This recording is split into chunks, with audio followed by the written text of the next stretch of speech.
in physical activity. So this was really the first project that got me interested in thinking about physical activity as an important risk factor for breast cancer as well as other cancers. I'll then move into what I'm currently working on, as Lauren said, as part of my K99 funded research, which is specifically looking at adolescent physical activity and early onset breast cancer risk, as well as trying to understand some of the mechanisms through which physical activity may impact breast cancer risk across the life course. And then I'll conclude with some of my future research directions, including what I'm proposing to do for the R00 phase of my research, as well as some of my plans to translate these observational findings that I've been generating to effective interventions.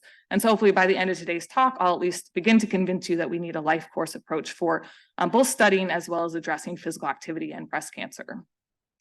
So as many of you in the room already know, breast cancer is the most common non-skin cancer malignancy and second leading cause of cancer-related death in US women. But breast cancer is not just a US issue, but a global issue. As you can see by the pink here, in many countries throughout the globe, breast cancer is the most common cancer in women.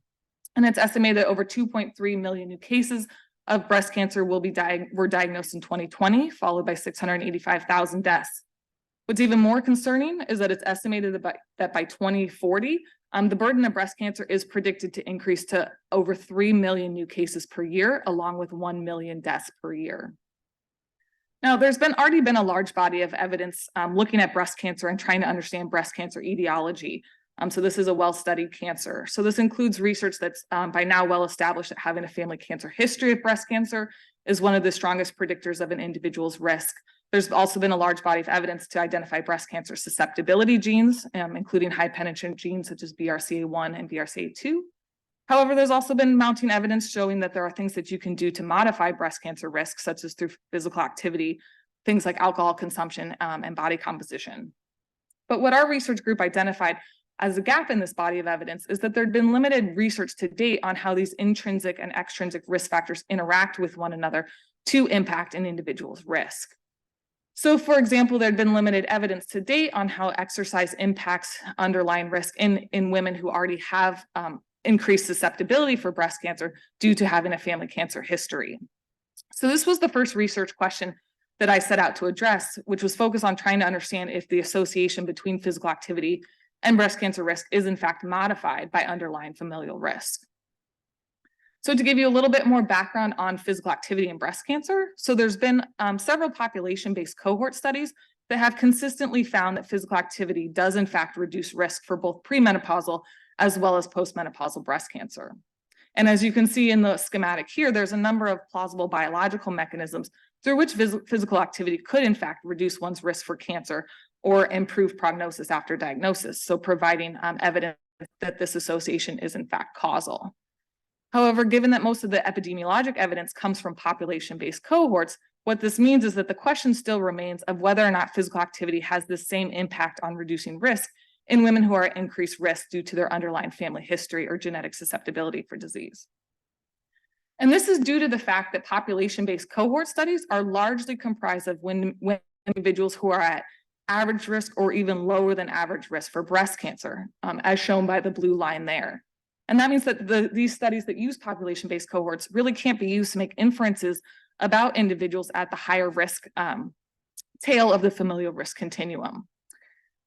Instead, what we need is cohorts that are enriched for women with a breast cancer family history in order to really understand how different factors such as physical activity or other modifiable risk factors impact risk across this continuum of risk. And when we talk about family history, it's important to keep in mind that familial risk is in fact this continuum of risk.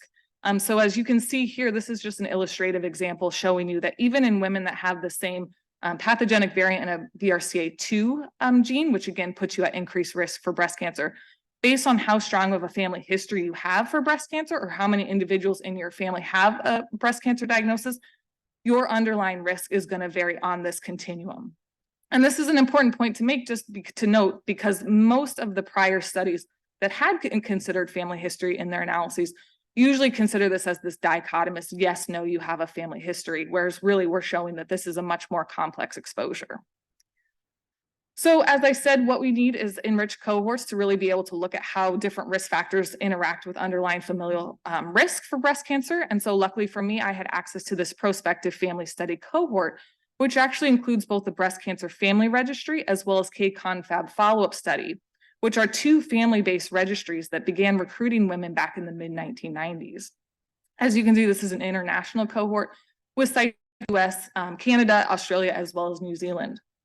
And how these cohorts were established is they recruited women with a history of breast cancer through both population-based and clinic-based recruitment strategies. And then they invited those women to also invite their unaffected first and second degree family members who themselves had no personal history of breast cancer, but would by default have a family history of breast cancer.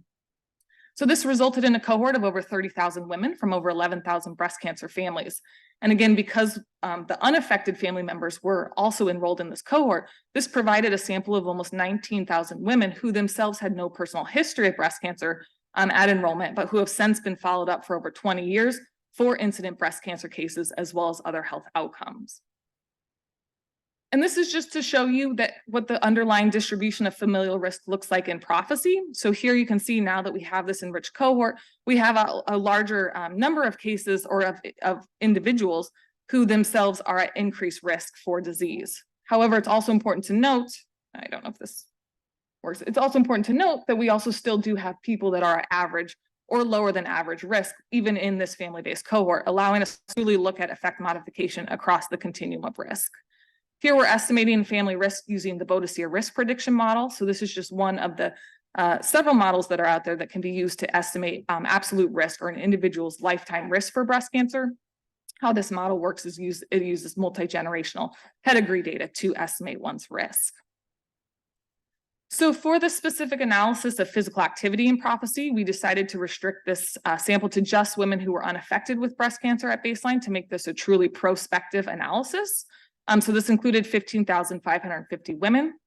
And over the follow-up time, we observed 896 incident events of breast cancer. I provided some more descriptive characteristics for you to get a better sense of who's actually in this cohort. So as you can see, mean age at baseline was 46.3 years. And this is a 78% non-Hispanic white cohort. So to evaluate physical activity, women were asked to self-report by the baseline questionnaire their average hours per week of moderate and strenuous physical activity. They were asked their levels during the past 3 years, which we define as adulthood physical activity. What will become important for my future research is they were also asked about physical activity levels at earlier time points in the life course, including during adolescence. Invasive breast cancers were identified through cancer registry linkage, as well as through self and relative report. And we were able to confirm with pathology report 81% of cases. So our primary exposure of interest, again, is going to be physical activity. But again, we're mostly interested in looking at whether or not this association is modified by familial risk. So our effect modifier in this analysis is going to be that Boadicea full lifetime risk score. We use Cox proportional hazards regressions to look at associations. I put up the model specifications here if anyone's interested, and I'm happy to walk through in more detail the analytic approach for the study if anyone's interested. But I'll get right to the results. So first we looked at whether or not we do see an overall association between physical activity in adulthood and breast cancer risk in the prophecy. So as you can see, what we found is that in fact, being physically active is associated with reduced breast cancer risk. And although this the test for statistical trend was statistically significant, what we actually found is there appears to be this threshold effect whereby anyone who's in the higher 4 quintiles of physical activity have about a 20% reduction in risk compared to those in the least active quartile or quintile. You can see this further when we aggregate women who were in quintiles 2 through 5 versus that lowest inactive quintile. Again, we see this 20% reduction in risk. And this overall 20% reduction is actually very consistent with what's been reported in previous population-based cohorts that have found that, again, when you compare the most to least physically active group of women in any sample, it's usually associated with about a 20% relative reduction in risk, even in average risk women. So next, we went on to look at whether or not this association between adulthood physical activity and breast cancer risk was modified by adolescent physical activity levels. So based on the title of my talk, again, I'm very interested in understanding how exposures across the life course modify risk. And so I was curious to see whether or not this association was modified or dependent on how physically active you were earlier in life. So interestingly, what we found, so here I'm showing you hazard ratios that are grouping women based on whether or not they were active in adolescence or adulthood or at both time points, with the reference here being individuals who are inactive in both adolescence and adulthood. And what you can see is that we actually found that irrespective of your levels of physical activity in adolescence, adulthood physical activity had about the same impact on reducing your risk for breast cancer. And I'm showing you these results here kind of as a precursor for what I'll show you when I get to my research on early onset breast cancer risk, because we actually find something slightly different when we look at early onset breast cancer risk. So keep these findings in mind.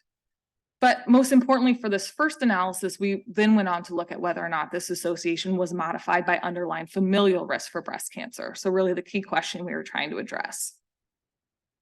And interestingly, once again, we found a very consistent 20% reduction in risk across the familial risk continuum. So here I'm showing you the reduction in risk by tertiles of underlying familial risk. However, we also found no evidence of effect modification on the multiplicative scale when we modeled this familial risk score as a continuous measure. So these were really important findings because, again, they provided some of the most conclusive evidence to date linking physical activity to reduce risk, even in those women that have underlying susceptibility for disease and are at higher risk. It's also important to note that given the fact that we saw no evidence of effect modification on the multiplicative scale, or in other words, the relative reduction in risk associated with physical activity was consistent for women who are at increased risk, what this means is that on an absolute scale, physical activity have made the biggest impact on absolute number of breast cancer cases prevented if we target interventions to this high familial risk group. And so this is what's being illustrated here in the figure. So I think this is really important when we think about developing interventions in the future. If we really can figure out how to do interventions that really target and address this high risk group, we're really going to have the biggest impact on reducing absolute number of breast cancer cases. So as I said, this was really the first research project that got me thinking about physical activity and the importance of physical activity for breast cancer risk reduction and prevention. And it led me to develop this K99 career development project, which was focused now specifically on trying to understand the role of adolescent physical activity in early onset breast cancer risk. And what I'm defining as early onset breast cancer is breast cancer in women diagnosed before the age of 40. So why did we decide to develop this project around early onset breast cancer specifically? Well, we and others in the field have really been documenting over time that breast cancer incidence in young women has been dramatically increasing in both the US and globally. So we published this paper in 2019 in JNCI Cancer Spectrum, where we looked at overall cancer incidence trends in the US stratified by age and sex. And what we found is that when you look in the older age groups of men and women, and the coloring might be a little hard to see, but the yellow and green, you can see that in women, particularly, the rates are very stable. In the oldest age group of men, we actually see a very steady decrease in cancer incidence over time. However, when you look in that younger age group, particularly of women, we see that there's been this steady increase over time in cancer incidence going back to at least the 1970s. And others have also documented this increase, and others have looked specifically at the increase in breast cancer incidence. So this was a paper that was published back, I think, in 2021, that showed that just since 2004, the incidence of early onset breast cancer has increased by about 0.5% per year, again, just since 2004. What's even more concerning is that when they looked at these trends by stage of diagnosis, they were able to show that the greatest increase in incidence has actually occurred in distant stage disease, with an over 3.5% per year increase. Not shown here, but again, making this even more concerning is the fact that when you look at these trends by race ethnicity, early onset breast cancer incidence has increased across all racial and ethnic groups. However, non-Hispanic Black women have had the greatest increase over time, which is really concerning given that they already have a higher burden of early onset breast cancer, suggesting that these trends are going to be leading to even widening disparities. It's also important to note that we can't attribute these trends to genetics. So a lot of people think early onset cancer is all due to genetics, but these trends suggest otherwise. We also can't suggest that these trends are due to changes in screening practices, given that women under 40 are below the routine age for mammography. Therefore, these trends really provide support for a possible role of extrinsic, possibly modifiable risk factors in early onset breast cancer risk, and really pointing to the need for us to really be studying specifically what's going on in young women. And we argue that given the long latency of tumorigenesis, we should specifically be looking at extrinsic or possibly modifiable risk factors that are occurring earlier in the life course. So one of the really interesting things about breast cancer and why I was really interested in studying this disease is that it's known that there are these windows of susceptibility across the life course, at which time an individual is more susceptible to exogenous carcinogens that could impact the breast. This is due to the fact that there are periods in life where the breast tissue is changing in either form or function. So for example, this includes during puberty or adolescence when the breast is first developing and again is more susceptible potentially to exogenous carcinogens. Adolescence is also really important when we think about physical activity. So it's well documented by now that physical activity levels dramatically decline in adolescence, particularly in adolescent girls. So this is data from both the US and Europe, again stratified by sex. And you can see that starting at age 10 all the way down to age 17, there's just this dramatic drop off in physical activity levels, again, specifically in girls. What's more concerning is that when you look at trends going further out, you see that once these physical activity levels decline, they remain low into adulthood, suggesting that adolescence is not only a period of declining behaviors, but also it's when adulthood physical activity habits are being set for life. Yet, despite this fact that the long latency of tumorigenesis points to early life factors, as well as the fact that adolescence is both a window of susceptibility for breast cancer, as well as the period in life when physical activity habits are being established into adulthood, we found that there had currently been very limited research on the role of adolescent physical activity in early onset breast cancer risk. And so that's what I'm setting out to do with my K99R00 research project. So the first aim of this project is really just to see, do we observe an overall association when we look at adolescents' physical activity, specifically with early onset breast cancer risk. So again, breast cancer risk before the age of 40. So for AIM-1, I'm actually once again using data from the prospective family study cohort. And I chose this cohort for AIM-1 not only because it was already available to me and I had worked with it before, but importantly because of the fact that this cohort has actually uniquely been oversampled for early onset breast cancer cases. So even though early onset breast cancer has been increasing across the globe, it still thankfully remains a relatively rare disease, making it difficult to study in population-based cohorts. So luckily through the unique recruitment strategies of this specific cohort and this really nice resource, we actually in this sample have over 3,000 women who have in fact been diagnosed with breast cancer before age 40, really giving us power to look at this association.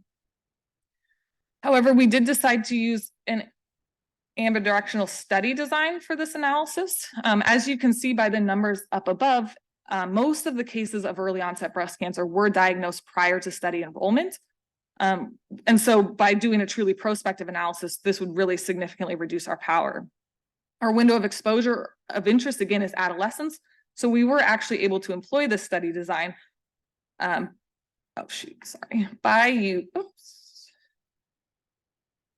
using the recall data on adolescent physical activity collected at baseline. We then followed forward, starting at age 18, up to censoring at age 40. Now, we acknowledge that there are a number of potential biases due to this study design, including, again, potential recall bias of exposure, as well as potential survivorship bias, given that we are actually including prevalent cases in this analysis. However, we are conducting a number of sensitivity analyses to try to understand how much these potential sources of bias may be impacting our study findings. So we are using attained age analyses with censoring at age 40. So again, specifically looking at early onset breast cancer. So we're not looking to see does individuals go on to develop breast cancer after age 40. We're specifically looking at risk up until that time point. We looked at models both unadjusted and adjusted for adulthood physical activity as we're trying to really isolate the association of specifically the adolescent window. And then similar to our first prophecy analysis, we looked at whether or not there was effect modification between your levels of physical activity in both adolescence and adulthood. We looked at associations overall, as well as stratified by BRCA1 and BRCA2 pathogenic variant status. So first, I thought I'd just show you briefly what the self-reported physical activity levels actually look like in this cohort. So as you can see, 22% of women reported no strenuous physical activity in adolescence. This percentage went up to 45% when we asked about physical activity levels in adulthood. So again, tracking with what we know about the fact that physical activity levels decline between adolescence and adulthood.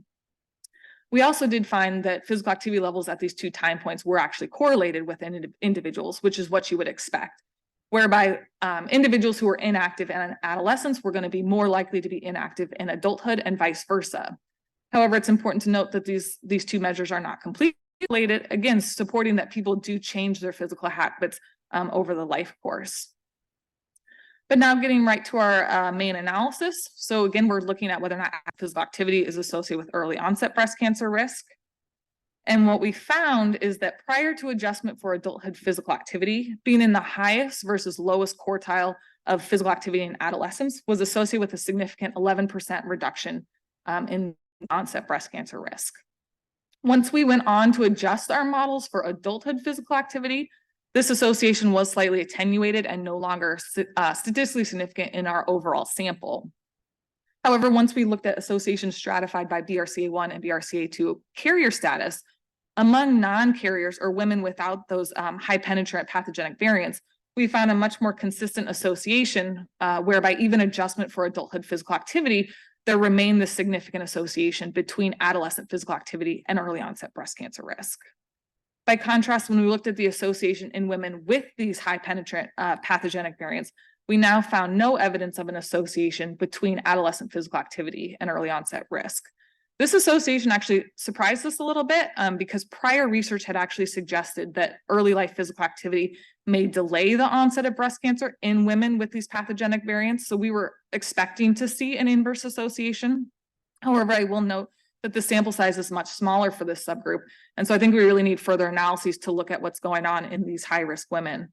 But it is interesting to note that once we excluded those women, we did see a much more consistent association among non-carriers. So then we went on to test whether or not this association, rather than adjusting for adulthood physical activity, to test whether or not we see an effect modification between the two time points. So here I'm showing you the hazard ratios for a 1 standard deviation change in adulthood physical activity in association with early onset breast cancer risk, stratified by adolescent physical activity. So what these associations are showing is that among women who were in the highest quartile of physical activity in adolescence, adulthood physical activity provides a significant reduction in breast cancer risk. However, when you look at the association in women who were in the lower quartiles of physical activity in adolescence, now we see no association between adulthood physical activity and early onset breast cancer risk. So what these results are suggesting is that you're really active at both time points in order to have an impact on reducing your risk for early onset breast cancer. So another way of looking at it is doing that same categorization where you're classifying women who are inactive at both time points, use those as your reference, and then women who were active at one or the other time point and then both time points, and then looking at whether or not you see a different association. And so here you can see that, again, it's only in those women who were active at both time points where we see the significant reduction in risk. And so I thought this was a really interesting finding, especially given that it's different than what we saw in that first prophecy analysis where we were looking at cancer risk up until age 80 years, as it suggests that adolescent physical activity is specifically important for early onset breast cancer risk. The other takeaway message that I hopefully can convey to you about this finding is that I think it really sheds a light on the need to think about early life interventions as being important for breast cancer risk reduction. So I think a lot of times when we think about current cancer prevention efforts for adult cancers, we think about screening programs and adulthood interventions. But this is really showing that things like adolescent physical activity interventions, school-based physical activity programs are still an important part of our strategy for reducing the overall burden of cancer. So that was aim 1. With aim 2, what we're trying to do is now try to understand what are the potential mechanisms through which physical activity is altering breast cancer risk across the life course. So there are a number of different potential mechanisms through which physical activity could operate. I've put up just a few here. Again, this isn't even an exhaustive list, but these are several that I'm interested in studying. For aim 2 specifically, we're focusing on breast tissue composition and timing of breast development. Today, I'm really only focusing in on breast tissue composition, but I will put up that we hopefully soon will have a paper out in IJE that's showing that early life physical activity, so preschool age physical activity, is associated with later age at breast development in girls. So if anyone's interested in that research and puberty specifically, I'm happy to discuss those results as well. But why focus on breast tissue composition? Well, mammographic breast density is one of the strongest predictors of breast cancer risk in older adult women. So besides having a family cancer history of disease or a pathogenic variant and a high breast cancer susceptibility gene, having dense breasts is one of the strongest predictors of breast cancer risk, such that breast density is the amount of fibroglandular tissue in the breast, which, as you can see in the images here, is the amount of white imaging that shows up on a mammogram. So women who have been categorized in that highest density category versus the least dense or most fatty breast have about a 4 to 6-fold increase in breast cancer risk. From my perspective, what's been really interesting is that recent studies have shown that physical activity may be one modifiable risk factor that's associated with change in mammographic breast density over time. So mammographic breast density is not static, actually dynamic over the life course. And studies have shown that physical activity is associated with greater decreases in mammographic breast density during the postmenopausal period. However, given that breast density is most often measured on mammograms, what this means is that most of what we know about breast density comes from studies in older adult women, given that mammograms are not recommended for routine use until, again, at least age 40, due to the fact that mammograms exposes the breast to ionizing radiation.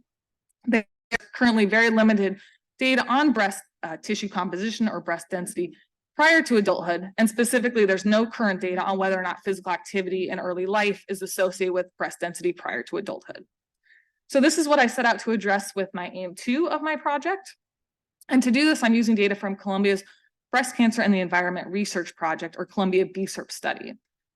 And so the Columbia BSERP study actually leveraged data from Columbia Center for Children's Environmental Health, CCCEH, birth cohort, which was established back in the late 1990s, at which time pregnant women who were in their 3rd trimester of pregnancy were recruited from prenatal clinics and hospitals in northern Manhattan and the South Bronx. So these women were recruited to complete prenatal questionnaires, biospecimens were collected, and then the children of these mothers have been followed through childhood as well as into adolescence and are still actively followed today. So the Columbia BSERP study took advantage of this and invited all 285 actively followed mother-daughter pairs to participate in this follow-up study. So 216 of the pairs ultimately completed at least one clinic visit for the study. And these visits included a number of different forms of data collection, including questionnaires, which were completed by both mothers and daughters. Anthropometric measurements were taken, biospecimens were collected, and importantly for my research, optical spectroscopy was used to measure breast tissue composition. At the time of the Columbia BSERP study clinic visits, girls were on average age 16 years with an age range of between 11 and 20 years. And this is a really important cohort to study, especially when we think about addressing health disparities, given that it's completely made up of non-Hispanic, Black, and Dominican girls. And we can see that this is a higher BMI cohort with an average BMI of 25.6 in the girls at the time of the Columbia BSERP study. So I said we used optical spectroscopy to measure breast tissue composition. So what is this? So optical spectroscopy is actually a non-imaging approach to measuring breast tissue composition. And so how it works is it actually measures the unique red and near infrared light absorption frequencies of the different tissues that make up the breast. So the breast is made up of water, collagen, lipid content. And again, these tissues absorb light at different frequencies, which allows us to actually break down what proportion of the breast is made up by each of these different tissue types. And this is important because we can then make inferences about breast density, given that these different tissue chromophores directly map to breast density. So if you identify more water and collagen content in the breast, this is indicative of higher breast density, whereas more lipid content in the breast is indicative of lower breast density. There are a number of benefits to using optical spectroscopy, particularly in younger cohorts. So most importantly, this approach does not use any ionizing radiation or breast compression. So it's completely safe to use starting at a young age. And you can use this repeatedly over time to assess things like change. We've also found that it's a highly acceptable approach. We've had over 95% participation rates from both mothers and daughters, and in many cases, they've come back for a second measurement. And as you can see by the image here, that's all this device is. So it's a completely portable device that can be used in any field-based setting and doesn't require participants to have to come into a clinic or hospital-based setting to use some large equipment that can't be moved around. I'll just briefly put up here some other publications that we've written on optical spectroscopy if anyone's interested in this topic. So while my talk today is solely focused on physical activity, I have looked at a number of other exposures as well, including things like air pollution and socioeconomic status. So again, if anyone's interested, I'm happy to discuss that research as well. But for this specific analysis, again, we're looking at physical activity, which here is being self-reported by the girls themselves. So they were asked to self-report their hours per week of both non-organized and organized types of physical activity. So non-organized being playing outside, riding your bike, whereas organized activities are going to be things like participating on a sports team or taking gymnastics classes, things like that. Looked at associations with each of those individual tissue chromophores, as well as a composite index that we call the optical index, which positively correlates with breast density. And then we adjusted our multivariable linear regression models for a number of potential confounders, such as age and percent body fat. So here's just to give you a snapshot of what physical activity levels look like in the adolescent girls in the Columbia BSERP study. So 51% of girls reported no past week physical activity of any kind, with 74% reporting no participation in organized physical activities and 66% reporting no participation in unorganized activities. So these data right here were very concerning to us, and again, just really shed light on the need for physical activity interventions in adolescent populations, particularly in girls from communities of color. Because again, you can see that there's so few girls here that are even participating in any levels of physical activity. That again, this data is just very alarming, and I think needs to be addressed. But moving on to, again, the key question for my project is whether or not physical activity is associated with breast tissue composition in adolescents. So interestingly, what we found is that when we compared girls who reported 2 or more hours per week of physical activity, and specifically organized physical activity, we found lower water content in the tissue on average compared to girls who reported no past week physical activity. So this association was specific to water content, as we didn't see anything lipid content or collagen content, which was interesting. Another interesting thing about the no association with lipid content is we also found that this association was not modified by percent body fat or BMI, and adjustment for percent body fat or BMI didn't really have a big impact on these associations, suggesting that physical activity may be operating through other pathways other than its impact on adiposity. These are still preliminary findings, and we're actually hoping to look at these associations in another adolescent cohort we have to try to confirm these associations, given that there's such limited data on this topic. But I think it's exciting to find that this is some of the first evidence suggesting that physical activity may be associated with reduced breast density, even in adolescents, given that we know water content is positively correlated with breast density. So with aim 3 of my project, which is what I'm proposing to do for the R00 phase of my research, the plan for this aim is really to put these two aims together and see if we can come full circle in linking all of these factors together. So again, in aim 1, we were able to show that adolescent physical activity is associated with onset breast cancer risk. In aim 2, we went on to show that adolescent physical activity is also associated with breast tissue composition in adolescents. So with aim 3, what we're going to do is we're going to say, okay, can we now establish that breast tissue composition is in fact associated with early onset breast cancer risk specifically, which is really critical given that, again, most of what we know about breast density is in older adult women. We really need to establish whether or not it's as strong as a predictor of risk in early onset breast cancer, but then also look at whether or not it's a potential mediator of this association with adolescent physical activity. So to do this, I'm proposing to lead a case control study where we'll recruit newly diagnosed breast cancer cases, specifically women who were diagnosed before age 40 years. We're planning to use rapid ascertainment methods to recruit participants to allow for data collection prior to the onset of treatment. This should be feasible given that women usually start treatment about 1 to 2 months after their diagnostic mammogram. We'll then also recruit a sample of controls matched on age, race, ethnicity, and parity. And we're proposing to recruit through strategies such as through high-risk screening clinics to potentially provide us with data on breast tissue composition and breast imaging prior to age 40, given that young women who are at increased risk due to, for example, having a strong family history or a breast cancer susceptibility gene, usually start breast cancer screening around age 25 years. So by using this sampling strategy, we can collect data on breast tissue composition through both existing diagnostic and screening mammograms, as well as potential screening MRIs. But then I'm also proposing to do my own independent data collection using optical spectroscopy. And this will actually be really important because now we'll be able to actually directly compare measures of breast tissue composition using these different measurement approaches. We'll be assessing physical activity using validated lifetime physical activity questionnaires to, again, get full histories of individuals' physical activity across the life course. For this study, I'm also proposing to use accelerometers to obtain more objective measures of physical activity in adulthood. And we've actually already started piloting using accelerometers in the New York site of which could potentially serve as controls in the study as well. But again, I think it's important to also think about how we're measuring physical activity and the potential measurement error that we're having in all of our recalled measures.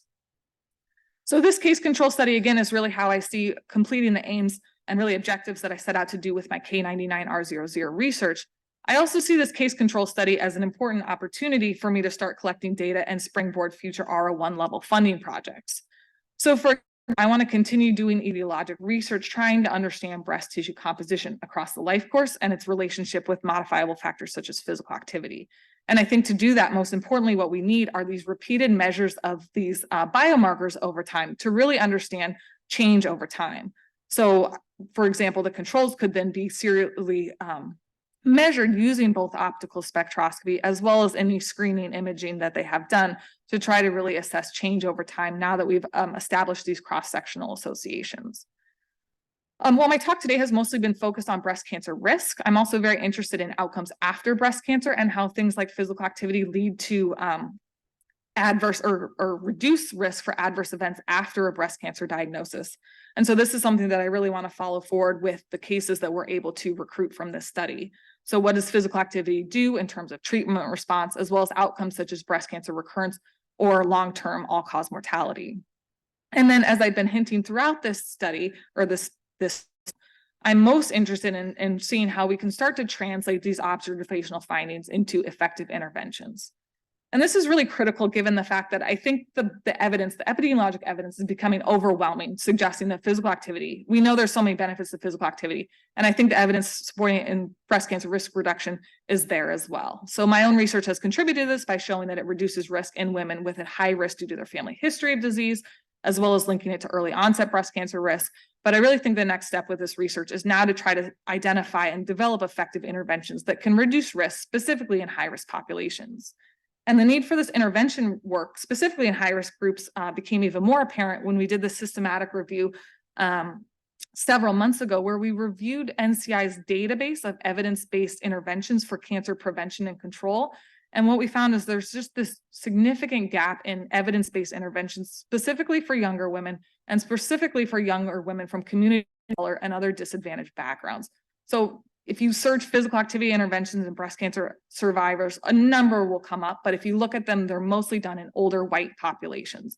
So this is really something I think the field needs to move towards.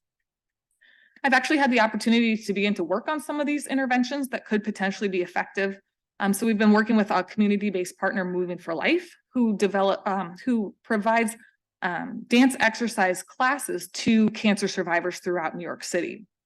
But what they identified as a gap in their programming is that, again, most of the people that were coming to their classes were older cancer survivors. And so we've been working with them to co-design a culturally adaptable dance exercise intervention to specifically address the needs of younger women with breast cancer.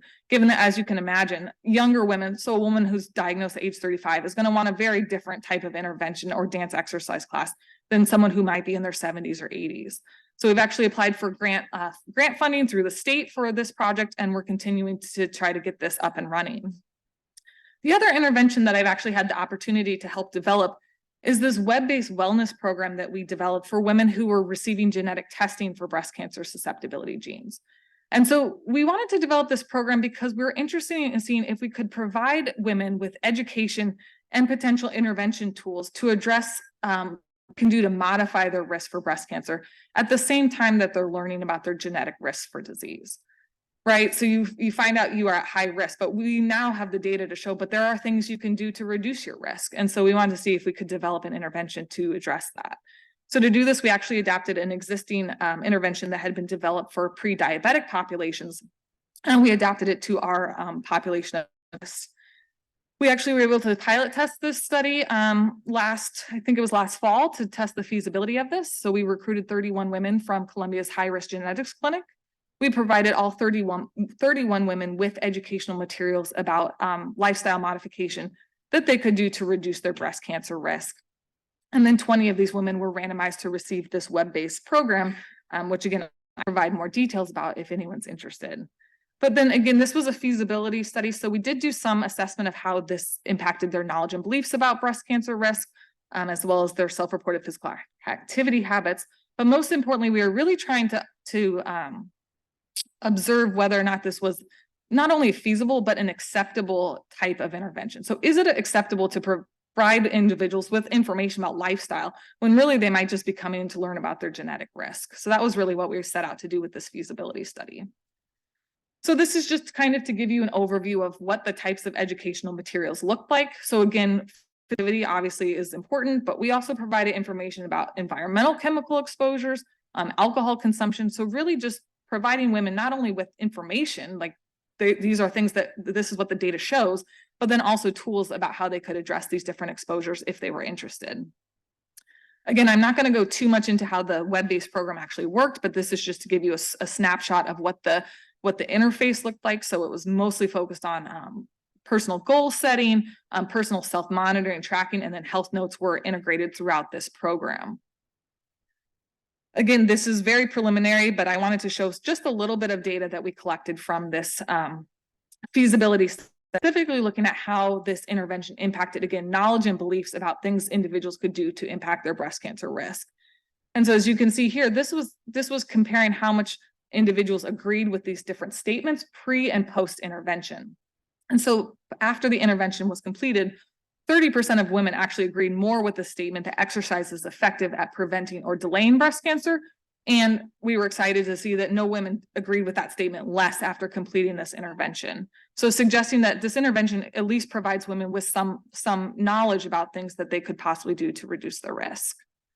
And then finally, as I said, what we are most interested in trying to understand is whether or not this was an acceptable type of intervention in this population. And we are excited to see that the more descriptive feedback we received from participants overwhelmingly were excited about this type of intervention. Women were very receptive to a lifestyle intervention. And really most of the negative feedback was on the specifics of the web-based program itself. And what we learned most from that was that we actually need to develop a web-based program from scratch for these women. And you can't just take an off-the-shelf pre-diabetic intervention and adapt that to this population.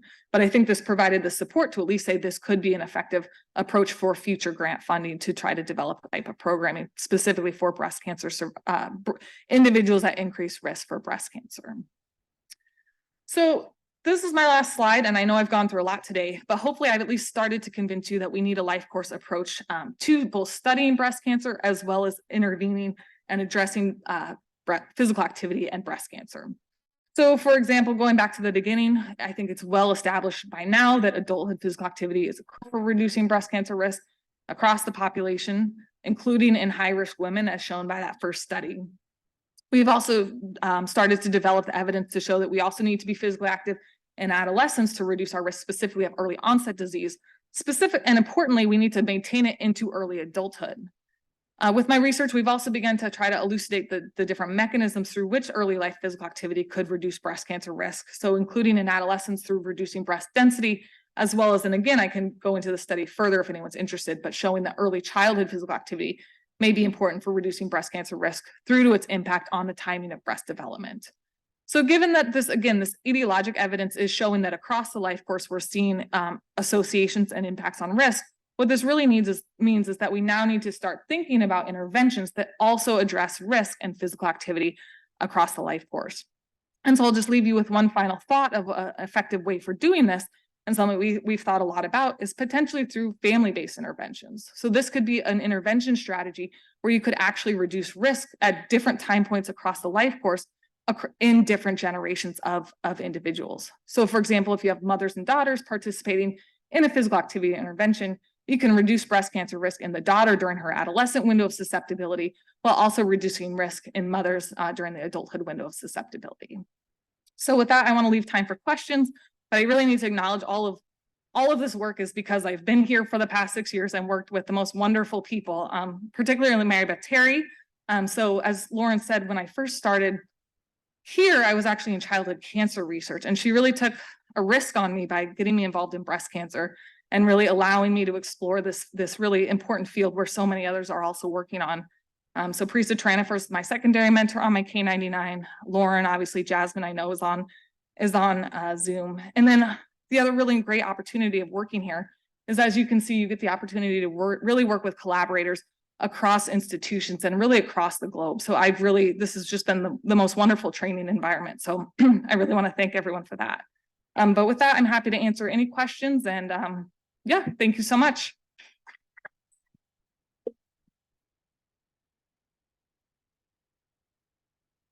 Do I need to do something? Laura, do we have any questions in the chat?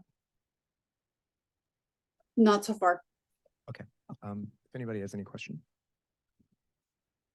Yeah, Jeanette.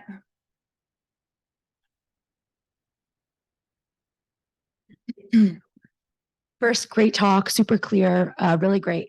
I know it's based on small numbers, but I'm really interested in your findings about the differences between organized activity and unorganized activity. And so, in my head, I'm thinking, is it a measurement issue? Like if it's organized, it's a better measure because it's more structured. You know that there is 2 hours. Is it like a confounding issue? So can you just talk a little bit more about that? Because to me, that's really interesting for how you transition to sort of going to the intervention phase. Yeah. My first hypothesis with that one was that organized activity may be more intensive. So the types of activity, like the physical activity, it might be more of that strenuous type of physical activity. Again, it could be reporting differences. Like you said, it's easier to recall how much what teams you participate in. There's also, I don't know if you saw on the tables, but we control for age, but there's big differences between the ages of girls that are participating in organized physical activities versus unorganized physical activities. So younger girls were much more likely to report unorganized activities because again, in this cohort, we had girls ranging from 11 to 20 years. One of the interesting things about confounding is that one of the biggest confounders of organized physical activity is socioeconomic status. But what we found in our paper on SES and breast tissue composition is that higher SES is associated with higher water content, whereas organized physical activity is actually associated with lower water content. So that's at least one thing that's a little reassuring about potentially confounding due to that. But I truly think what we really need as the next step for this research and what I'd really like to do is use accelerometer data to try to get more very accurate measures of how, like what intensity level of physical activity is needed to see an association. What's the type, the duration? But yes, that my first thought was the intensity of organized physical activity, but it could also be due to different supporting for sure. Yeah. Anybody else? That was really great. I enjoyed that. And I have to first say that I thought it was impressive, all the different study designs you used. Thank you. And you're still just, you're a postdoc. So it's fantastic. It was case control studies, cohort studies, and treading on intervention. Thank you. It's really impressive. I guess this is not what I do, not what I research, but I had the opportunity decades ago to see some of the first physical activity in cancer prevention trial work. And I remember the reaction of the epidemiologists in the room who were incredulous that this would even be something to test, to be honest. And so I think it's been impressive to see how far this has come. One of my questions about the high risk group. So even the case control studies are really focusing on high risk individuals because it's the high risk clinic that the controls are coming from and so forth. I wonder in intervention development if there's value. No, and so I totally support the high risk stuff because I think there's huge value there. But is there additional value to maybe trying to run interventions in a general group of young women and to both identify those at high risk and to provide physical activity intervention to them at the same time? And I think the one where you all did the NCI, you audited the NCI intervention database. Yeah. I'd be curious what the mix of high risk to non-high risk is in that. And I mean, that's a lot of question, but no, thank you. Yeah, that's like a great question, and a lot to think about. But what we found, again, when you look at the interventions so a lot of the physical activity interventions that are out there are mostly focused on women that already have breast cancer. So either breast cancer patients or breast cancer survivors. So there at that point, everyone's high, right? Because they've all had breast cancer. But when you look at, there have not been a lot of physical activity interventions that are designed specifically to, by default, they're reducing breast cancer risk because they're improving physical activity. But I don't think there's been a lot of work out there to develop interventions specifically using physical activity as a strategy for reducing breast cancer risk specifically. So I think by default, all of the interventions that are about breast cancer risk reduction are population-based because I haven't found any interventions that are specifically screening kind of what we did, we're trying to go to like a high risk screening group and then intervene on them. It's more just here's physical activity interventions for young women. And so it's not specific to breast cancer.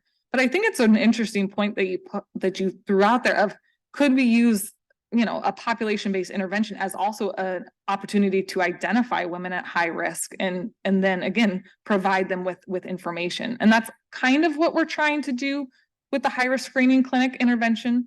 The problem with that is we're identifying women who have already identified themselves as high risk because they're coming into the genetics clinic. And that actually has a lot of issues with trying to address health disparities because there are big disparities in who's getting genetic testing. So that's something to keep in mind of targeting that group. But yeah, I mean, I think at the end of the day, we need both population-based and high-risk interventions across the board. But it's interesting to think if we intervene in high-risk populations, by default, you'll probably have a bigger impact on reducing breast cancer risk just because they're more likely to get the disease because of these other factors. Did that answer your question? It does. And part of the genesis of my question was, in who makes it to the CUIMC high-risk clinic? Yeah. There's probably a disparity there. And do they They're really huge. represent the Yeah, full they don't. group of high-risk Yeah, people? in the- it's in the well community? documented. They're higher SES, more likely to be white. It's 100% an issue. But I do think it's a population that at least has already been identified as high risk. So we have to be creative of thinking of other ways to identify high risk populations beyond the screening clinic. I agree. Okay, I think Hi, think we we have- actually have a question from Ruth Ottman. Thank you very much. I think that was really a great talk, and your research is so comprehensive. It's really amazing to see. My question is, I was struck by when you looked at adolescent activity and adult activity, and that you found the protective effect only in women who were active both when they were younger and when they were older. And that got me started thinking about, you know, what is it about women, you know, because it's not a common phenotype for women to be so active. And I wondered whether there's anything else about them that might be reducing their risk. Yeah, no, I think that's an excellent question that again, you know, I actually started as a social epidemiologist. And so I always think of physical activity as a socially patterned risk factor because it's so correlated with health behaviors that are very much correlated with socioeconomic status and other social factors and access to parks and recreational centers. So 100%, especially when we're using these self-reported measures, we have to worry about confounding. But something that struck me as a very interesting comment that came out of what your question was you said, it's not a very common phenotype to have very active women. And so I hope that's something that can potentially change over time, that it's not so rare to have high risk or physically active women. For many reasons, it would be very good to change that. Yeah. Yeah, I agree. But yeah, I think you're right. You know, I think again, we're getting to the point with the physical activity evidence for many cancers that I think there's enough evidence there to say that there is something about physical activity, that it's specifically physical activity. And it's not confounded by something else. You see it in both women who have higher BMI, lower BMI. There's an association there.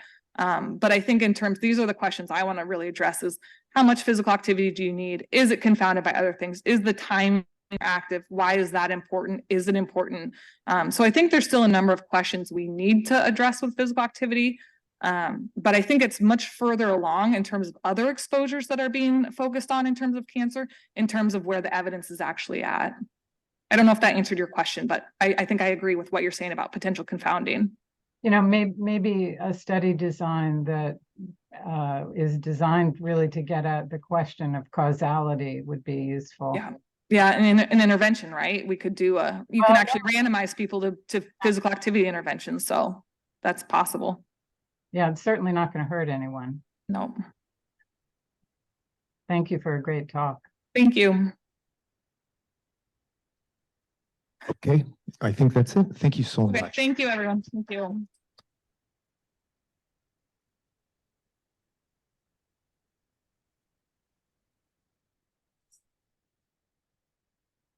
Thank you so much. No, thank you. Oh, thank you. I'm glad everything technically went okay. Nice. Yeah,